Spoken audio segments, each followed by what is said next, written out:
एक दिन बहुत समय पहले की बात है। हिमालय की गोद में बसे एक छोटे से गांव में दो बहुत अच्छे मित्र रहते थे, अर्जुन और मनोज। दोनों का रिश्ता बचपन से ही बहुत गहरा था। वे हमेशा एक दूसरे के साथ खेलते, पढ़ाई करते और हर मुश्किल का सामना मिलकर करते थे। उनकी दोस्ती गांव भर में मशहूर थी। लोग उनकी मिसाल देते थे, कहते थे, दोस्ती हो तो अर्जुन और मनोज जैसी। अर्जुन एक निर्धन किसान का बेटा था, जबकि मनोज एक धनी व्यापारी के घर का इकलौता पुत्र था। हालांकि दोनों की पारिवारिक पृष्ठभूमि बिल्कुल अलग थी, फिर भी उनकी दोस्ती में कभी कोई दरार नहीं आई। अर्जुन हमेशा से ईमानदार, मेहनती और संतुष्ट स्वभाव का था। उसे अपने पिता के काम में मदद करना और खेती के बारे में नई बातें सीखना बहुत पसंद था। वहीं मनोज अपने पिता की तरह व्यापार के गुण सीखने में रुचि रखता था। लेकिन जब भी वे एक साथ होते, उनकी दुनिया सिर्फ खेल और मस्ती से भरी होती। एक दिन गांव में बहुत बड़ा अकाल पड़ा। फसलें सूखने लगीं, तालाबों का पानी सूख गया और लोगों को खाने के लिए अनाज तक नहीं मिल रहा था। अर्जुन का परिवार इस विपत्ति से बुरी तरह प्रभावित हुआ। उनके पास खाने के लिए अनाज खत्म हो चुका था। कैसे मिलेगा? अर्जुन ने अपनी हालत के बारे में कभी किसी से शिकायत नहीं की, न ही उसने मनोज को अपनी समस्या बताई। लेकिन मनोज, जो अपने दोस्त को अच्छी तरह से जानता था, उसकी परेशानी समझ गया। उसने तुरंत अपने पिता से अर्जुन के परिवार की मदद करने के लिए कहा। मनोज के पिता ने कुछ अनाज और पैसे अर्जुन के परिवार को देने का वादा किया, लेकिन मनोज को यह काफी नहीं लगा। उसने सोचा कि अगर वह अपने दोस्त के लिए कुछ कर सकता है, तो उसे करना चाहिए। मनोज ने विनम्रता से उत्तर दिया, बाबा, मैं इसे अपने दोस्त अर्जुन के घर ले जा रहा हूँ।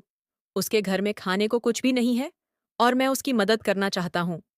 मनो साधु मुस्कुराए और बोले, तुम्हारी दोस्ती बहुत सच्ची है बेटा, लेकिन याद रखना, सच्ची मदद वही होती है जो दिल से की जाए, बिना किसी प्रतिफल की उम्मीद के। मनोज साधु की बात समझ गया और अपने काम में लग गया। उसने अर्जुन के घर जाकर चुपचाप अनाज की बोरी उनके दरवाजे पर रख दी और बिना कुछ कहे लौट आया।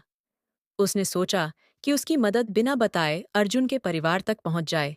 यही सबसे सही तरीका होगा। अर्जुन जब शाम को घर लौटा, तो उसने देखा कि दरवाजे पर एक बड़ी बोरी अनाज रखी हुई है। पहले तो उसे विश्वास नहीं हुआ कि ये किसने भेजा होगा। उसने अपने माता पिता से पूछा, लेकिन वे भी अनजान थे। अर्जुन ने सोचा कि शायद भगवान ने उनकी प्रार्थना सुन ली और यह उनका आशीर्वाद है। उनका आशीर्वाद है। कुछ दिन बाद, जब हालात कुछ सुधरे, तो अर्जुन ने गांव में यह चर्चा सुनी कि मनोज ने बहुत से गरीब लोगों की मदद की थी। उसे तब समझ में आया कि वह अनाज की बोरी भी मनोज ही ने भेजी थी। अर्जुन के दिल में अपने दोस्त के लिए सम्मान और भी बढ़ गया।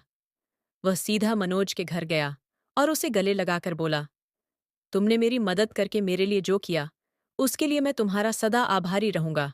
तुम सच्चे मित्र हो। मनोज ने हंसते हुए कहा, मित्र, हमारी दोस्ती में धन्यवाद या आभार की कोई जगह नहीं है। अगर तुम्हारी जगह मैं होता, तो तुम भी वही करते। यही तो सच्ची दोस्ती है। समय बीतता गया और अर्जुन व मनोज की दोस्ती और भी मजबूत होती गई। दोनों ने मिलकर अपने गांव को अकाल से बाहर निकाला।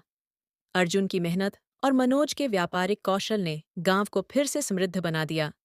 इस कहानी से हमें यह सीख मिलती है कि सच्ची दोस्ती सिर्फ शब्दों तक सीमित नहीं होती, बल्कि यह दिल से की गई मदद और बिना किसी स्वार्थ के किए गए कार्यों से परखी जाती है।